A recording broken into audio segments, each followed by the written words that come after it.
భార్యాభర్తల వివాదంలో కరీంనగర్కి చెందిన మహిళా సీఐ అత్యుత్సాహం చూపిస్తుంది. సీఐ వేధింపులు తట్టుకోలేక రెవెన్యూ ఉద్యోగి బలవన్ మరణానికి పాల్పడ్డట్టు మనకు తెలుస్తుంది. సెల్ఫీ వీడియోలో సీఐ శ్రీలత భార్య కుటుంబంపై ఆరోపణలు ఆయన వ్యక్తం చేస్తున్నారు. అలాగే 2021లో శ్రవణ్ కుమార్తో నీలిమకి వివాహం జరిగినట్టు తెలుస్తుంది. ఏడాది నుంచి భార్యాభర్తల మధ్య గొడవ జరుగుతుంది. వరకట్నం వేధింపుల కింద శ్రవణ్ కుమార్పై భార్య నీలిమ కేసు నమోదు చేసింది. అక్రమ కేసులు పెట్టి శ్రీలత వేధిస్తుందని ఆయన ఆరోపించారు. ఈ నెల 7న సెల్ఫీ వీడియో తీసి పురుగుల మంది తాగి శ్రవణ్ మృతి చెందారు. చికిత్స పొందుతూ ఆయన మృతి చెందడం ద్వారా సిఐ శ్రీలతపై కేసు నమోదైంది. దీనికి సంబంధించి మరిన్ని వివరాలు మా ప్రతినిధి చంద్రశేఖర్ని అడిగి తెలుసుకుందాం. చంద్రశేఖర్, చెప్పండి, అసలు ఆ భార్యాభర్తలకు ఎవరైనా పిల్లలు ఉన్నారా ఏంటి? గత కొంతకాలం నుంచి వివాదాలు కొనసాగుతున్నాయి కళ్యాణ్. ఈ క్రమంలో చొప్పదండి పోలీస్ స్టేషన్ లో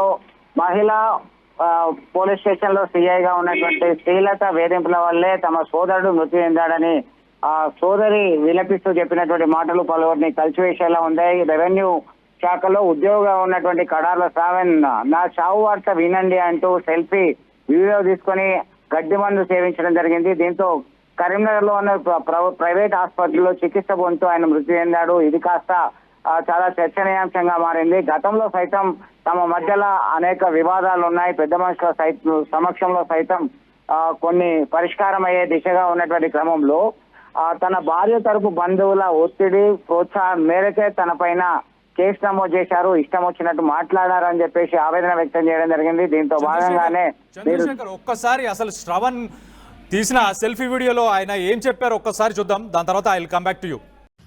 గౌరవనీయులు సిపి గారికి, కరీంనగర్ జిల్లా గారికి నా వినోభం ఏంటిదంటే, నా సాగు వార్త ఏంటిదంటే, గౌరవనీయులు సిఐ గారు మహిళా పోలీస్ స్టేషన్ కరీంనగర్ గారు నా మీద దొంగ కేసులు పెడుతుర్రు. ఆమెనే పంచాయతీ చేసింది. మేమే 17 తారీఖు పంచాయతీ అయింది. నాతో బలవంతంగా మ్యూచువల్ డైవర్షన్ సంతకం పెట్టించింది. నేను ఇప్పటికి కూడా నాకు డైవర్స్ అవసరం లేదని నేను ఉన్నా. నాతో కోర్టులోకి వెళ్ళి నోటీస్ ఇచ్చినాక మొన్న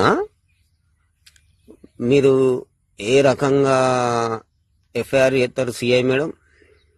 కోర్టుకు మీకు సంబంధం లేదా? కోర్టును ధిక్కరిస్తారా? ఇదెక్కడ న్యాయం మేడం? నిజంగా మీకు న్యాయం అన్నది ఉంటే ఇప్పుడు వాళ్ళని అరెస్ట్ చేయరు.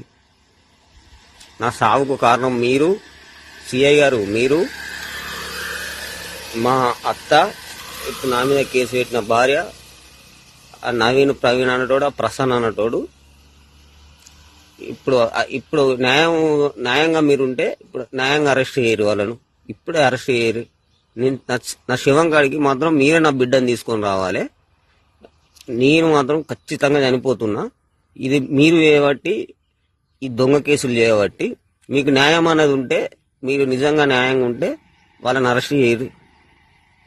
మీరు న్యాయంగా చేస్తున్నారు కదా, అరెస్ట్ చేయరు. వాడు వీడు అంటుర్రు, మీరు వాడు వీడని మాట్లాడుతుర్రు. సిఐ గారు, మీరు మాట్లాడిన కాల్ రికార్డు నా దగ్గర లేదనుకుంటుందా? ఎవరితో మాట్లాడారు నా గురించి? నేను పోయింది వాళ్ళ ఇంటికి పోయినా, వాళ్ళ ఇంటికి అంటారు. నేను పోయింది నవీన్ అనటోని ఇంటికాడికి పోయి నా డ్రెస్ ఇవ్వమని చెప్పి అడిగిన. వాని దగ్గర ఇదే ఇప్పుడు నేను వేసుకున్న డ్రెస్సే. వాని దగ్గర ఆ వీడియో రికార్డు ఉంది కదా, తీరు బయటికి మొత్తం. నన్ను బలవంతంగా పెళ్లి తీసుకుపోయి కావాలని ఒక చూడకుండా నేను ఇన్సిడెంట్ మా అత్త చూసినాక బలవంతంగా పెళ్లికి తీసుకుపోయి నన్ను కావాలని అక్కడ రెచ్చగొట్టి గొడవలు చేయించి నా మీద కేసులు పెట్టారు పంచాయతీలు అని చెప్పి. మీకు న్యాయం ఉంటే ఆ నవీన్ ప్రవీణ్ అనటోని, ఆ ప్రసన్న అనటోని, ఆ మధు అనటోని వాళ్ళని అరెస్ట్ చేసి మీకు నిజంగా న్యాయం అనేది ఉంటే బాయ్ ఉంటున్నా. నా సాగు కారణం కూడా మీరు కూడా కారణం అవుతారు వాళ్ళతో సహా. మా తమ్ముడు చొప్పదండి నివాసి ఆయన కరీంనగర్ రెవెన్యూ డిపార్ట్మెంట్ లో రికార్డ్ అసిస్టెంట్ గా చేస్తాడు. ట్రావెల్ సీటుకు చెందిన బత్తుల నీలిమ అనే అమ్మాయిని 2021 జూన్ 2 తారీఖు రోజు పెళ్లి చేసుకున్నాడు. ఆనాటి నుంచి ఈనాటికి ఆమె సంసారానికి రాలే. ఎప్పుడైనా ఇక్కడనే మా తమ్ముడు ఉండు. ఏప్రిల్ 30 తారీఖు పెళ్ళని తీసుకుపోయి వాళ్ళ ఇంట్లో ఏదో వాళ్ళ మేనమామలతో కొట్టిస్తే మా తమ్ముడు భయపడి 12ంటికి ఫోన్ చేస్తే నా దగ్గర పైసలన్నీ గుంజుకున్నారు. లొల్లైతే అంటే 300 రూపాయలు పంపిస్తే గంభీరపురం నుంచి కోరుట్లకు నడిచిపోయిండు నా తమ్ముడు.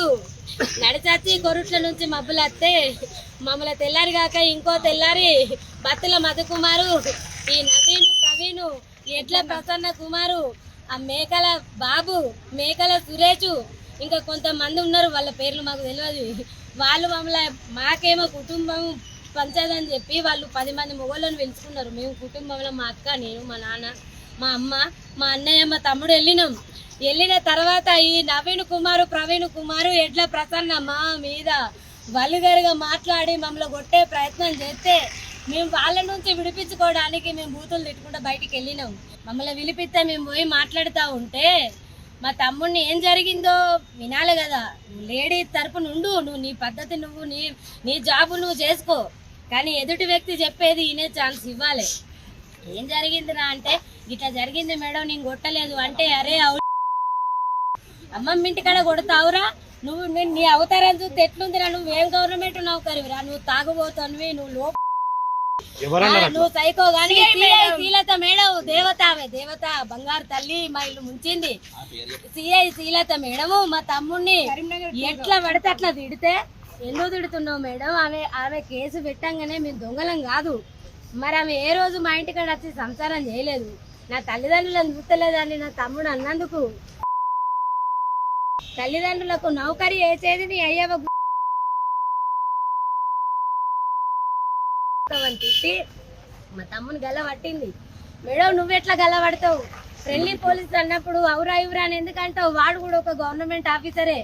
నువ్వు మమ్మల్ని ఎట్లా మాట్లాడుతున్నావా నేను అడిగితే, ఎవతివే నువ్వెవతివే అంటే, నేను వాళ్ళ అక్కను అని అంటే, నువ్వు ఎందుకు వచ్చినావు వేడికంటే, నా మీద కూడా పిటిషన్ ఇచ్చింది, మరి ఎందుకు ఇచ్చిందని వచ్చినా, నా బాధ వినవా మేడం అంటే, నువ్వు బయటకు నడివే, దీన్ని బయటకు దొబ్బేయండి, ఇది సెల్లులో రికార్డ్ చేస్తుంది, దీని సెల్లు గుంజుకొని బయటకు నడువు, నన్ను మెడలు పట్టి నూకిండు. నువ్వు నన్ను మెడలు పట్టి ఎందుకు నూకుతున్నావు మేడం అంటే, నీ మీద కేసులు పెడితేనే అడ్డమైన కేసులు నూకి. సిఐ శ్రీలత అనుచిత వ్యాఖ్యలు చేయడం కానీ, లేకపోతే స్టేషన్కి పిలిచి హరాస్మెంట్ ఏదైతే చేసిందో దానివల్లనే ఆయన ఈ పెద్ద స్టెప్ని తీసుకోవడం, దానికి అదే కారణమా? ఒక్కటే కారణం కాదు, చాలా కారణాలు ఉన్నాయి. భార్యాభర్తల గొడవలతోనే తీవ్ర మనస్తాపానికి గురయ్యారు. డైవర్స్ కంపల్సరీ కావాల్సిందే, నాకు విడాకులు ఇవ్వాల్సిందే అని చెప్పేసి భార్య తరపున బంధువులందరూ ఒత్తిడి తెస్తున్నారు. దీనిలో భాగంగానే కేసు సైతం నడుస్తుంది కళ్యాణ్. దీనిలో భాగంగానే మనం ఒక్కసారి వాళ్ళు ఇచ్చినటువంటి ఫిర్యాదు చూసినట్టయితే, పోలీసు వేధింపులు, సిఐ వేధింపులు అనేది ఒక పార్ట్. దాంతో పాటు తన భార్య నీలిమ, బంధువులు బత్తుల వినోద, నవీన్, ప్రవీణ్, మధు, వీళ్ళంతా తమ పైన ఒత్తిడి తీసుకొస్తున్నారు. గతంలో సైతం విడాకులు ఇవ్వాల్సిందే అని బెదిరింపులకు గురి చేశారు. నాకు సుతారం ఇష్టం లేదు విడాకులు ఇవ్వడం, అయితే ఒత్తిడి తీసుకొస్తున్నారు. పైగా పోలీస్ స్టేషన్ కి పిలిపించారు. నన్ను ఒక దోషిగా గుర్తింపు తీసుకొచ్చేటువంటి ప్రయత్నం చేస్తున్నారు. ఇలా అన్ని రకాల వేధింపులు తన మీద ఉన్నాయి కాబట్టి తీవ్ర మనస్తాపానికి గురయ్యాను అనే సెల్ఫీ వీడియో సూసైడ్ కి సంబంధించినటువంటి వీడియో రికార్డింగ్ లో మనకు స్పష్టమవుతుంది. వాళ్ళు ఇచ్చినటువంటి కంప్లైంట్ లో స్పష్టమవుతుంది. ఈ క్రమంలోనే వాళ్ళు ఇచ్చినటువంటి ఫిర్యాదుకి చంద్రశేఖర్ అయితే నీలిమ డివోర్స్ కావాలని, నీలిమ బంధువులు డివోర్స్ కావాలని వాళ్ళందరూ అడుగుతున్నారు కదా, అయితే ఇవ్వడానికి ఎందుకు సంకోచించాడు? అంటే బిడ్డ కోసం ఆలోచించి, పాప కోసం ఆలోచించి ఆయన ఇవ్వనని చెప్పాడా, లేకపోతే దానికి ఏదైనా కారణం ఉందా? నేను ఏ తప్పు చేయలేదు. నా వద్ద నుంచి ఎందుకు విడాకులు మీరు కోరుకుంటున్నారు? ప్రతి దానికి, ప్రతి సమస్యకి ఒక పరిష్కారం ఉంది, ఒక పాప ఉంది. అలాగే కలిసి ఉందామనేటువంటి కోణంలో వాళ్ళు చూస్తున్నటువంటి పరిస్థితి, ఇతర అంశాలు సైతం పరిగణలోకి తీసుకున్న తర్వాతనే నేను ఇప్పుడు డివోర్స్ ఇవ్వడానికి ఒప్పుకోను, సిద్ధంగా లేను అని చెప్పి తన అభిప్రాయం స్పష్టంగా చెప్పినప్పటికీ తనని పదే వేధిస్తున్నారని చెప్పేసి ఆవేదన వ్యక్తం చేశారు. ఇందులో భాగంగానే ఆయన తీవ్ర మనస్తాపానికి గురై సూసైడ్ చేసుకున్నాడు Kalyan. Thanks for the update Chandrashekar. So మనం చూస్తే నా తప్పేం లేదు, నేను ఎటువంటి అన్యాయం చేయలేదు, నా బిడ్డకు కూడా అన్యాయం చేయదలుచుకోలేదు అన్న ఉద్దేశంతో ఆయన డైవర్స్కి పోవాలనుకోలేదు. కానీ సిఐ శ్రీలత కానీ, లేకపోతే ఇంకా 5గురి మీద కేసు నమోదైంది. వాళ్ళందరూ నాకు మెంటల్గా హరాస్ చేస్తున్నారు చాలా రోజుల నుంచి, కాబట్టి నేను ఈ స్టెప్ తీసుకుంటున్నా అని చెప్పి ఆయన ఆ సెల్ఫీ వీడియోలో కూడా చెప్పడం జరిగింది. ఒక్కసారి వివరాలు కనుక మనం చూస్తే, కాదరి శ్రవణ్ కుమార్ 35 సంవత్సరాలు, రెవెన్యూ ఎంప్లాయ్, ఆయన చొప్పదండి గ్రామం నుంచి. సో ఆయన జూలై 13న పురుగుల మందు తాగి చనిపోవడం జరిగింది. సో ఒక సెల్ఫీ వీడియోలో అసలు భార్య బట్టు నీలిమ కానీ, లేకపోతే అలాగే సిఐ శ్రీలత, వీళ్ళందరూ దీనికి కారణం అని చెప్పి, వీళ్ళు మెంటల్గా నన్ను హరాస్ చేస్తున్నారని చెప్పి ఆయన చెప్పడం జరుగుతుంది. అలాగే సిఐ కోర్టు నోటీసులు ఇచ్చిన తర్వాత కూడా వాటి పట్టించుకోకుండా నన్ను ఎప్పటికప్పుడు కౌన్సిలింగ్ సెషన్స్ అని నన్ను స్టేషన్కి పిలిచి నన్ను బెదిరించడం జరిగింది. సో నా భార్య బత్తుల నీలిమ ఎవరైతే ఉందో తను కూడా ఒక ఆర్టీసీ కండక్టర్గా తెలుస్తుంది. సో ఈ నెల 7న ఆయన సెల్ఫీ వీడియో తీసుకొని ఆయన ఈ అగత్యానికి పాల్పడ్డాడు మనకు తెలుస్తుంది. భార్యాభర్తల వివాదంలో కరీంనగర్ మహిళ సిఐ అత్యుత్సాహం చూపిస్తుంది. సిఐ వేధింపులు తట్టుకోలేక రెవెన్యూ ఉద్యోగి బలవన్మరణానికి పాల్పడ్డాడు. సెల్ఫీ వీడియోలో శ్రీలత భార్య కుటుంబాలపై ఆరోపణలు వ్యక్తం చేశాడు. 2021లో శ్రవణ్ కుమార్తో నీలిమకి వివాహం జరిగింది. ఏడాది నుంచి భార్యాభర్తల మధ్యలో గొడవలు జరుగుతున్నాయి. వరకట్నం వేధింపుల కింద శ్రవణ్ కుమార్పై ఫిర్యాదు నమోదైంది. అక్రమ కేసులు పెట్టి సిఐ శ్రీలత వేధిస్తుందని ఆయన ఆరోపించినా కూడా దానికి సంబంధించి ఎటువంటి యాక్షన్ లేకపోవడం వల్ల ఈ నెల 7న సెల్ఫీ వీడియో తీసి పురుగుల మందు తాగి శ్రవణ్ అక్కడికక్కడే మృతి చెందారు. చికిత్స పొందుతూ ఆయన మృతి చెందడం జరిగింది. సిఐ శ్రీలతపై కేసు నమోదు చేశారు. సో ఈ మధ్య మనం చూస్తే ఇలాంటి సంఘటనలు చాలా జరుగుతున్నాయి. అంటే అస్సాంలో జరిగిన సంఘటన కావచ్చు, లేకపోతే సోనియా కేసు కావచ్చు, వీళ్ళందరూ ఇష్టం లేని పెళ్లి చేసుకుని, లేకపోతే పెళ్లి చేసుకున్న తర్వాత నచ్చకనో వీళ్ళు ఏదో ఒక రకంగా వాళ్ళందరినీ చంపేశారు. కానీ ఇక్కడ కూడా అలాంటి పరిస్థితే జరిగింది. అంటే మానసికంగా ఆయనని బాగా హరాస్ చేసి ఒక పోలీస్ వ్యవస్థలో ఉన్న అధికారితోని వీళ్ళు హరాస్మెంట్ కూడా చేపించి కౌన్సిలింగ్ సెషన్స్ అని పిలిపించి అనుచిత వ్యాఖ్యలు ఏవైతే చేశారో దానివల్ల ఆయన తీవ్ర మనస్తాపంకి చెందినట్టు మనకు అర్థమవుతుంది.